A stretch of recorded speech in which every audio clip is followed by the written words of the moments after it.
Let's start with Thomas. Is what's the deal with his career now?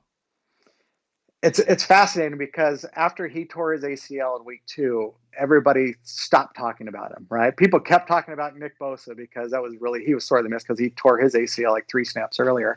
But Thomas, he was poised for a better season because they were going to use him just on the interior, which is where he probably should have been playing his whole career, and they just kept flip flopping him as an edge rusher, which didn't work, as an inside guy that didn't work on rundowns because he get pushed around too much. So I don't know what's going to happen with him. He obviously has had a lot of personal issues.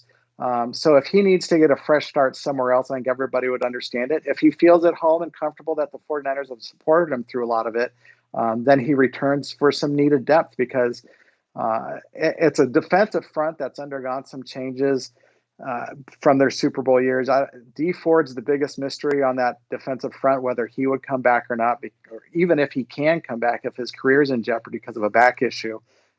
They're expecting Bosa back at full strength from his ACL, and that would benefit Eric Armstead, who you invested in a lot last Yep. year, rather than pay up to Forrest Buckner.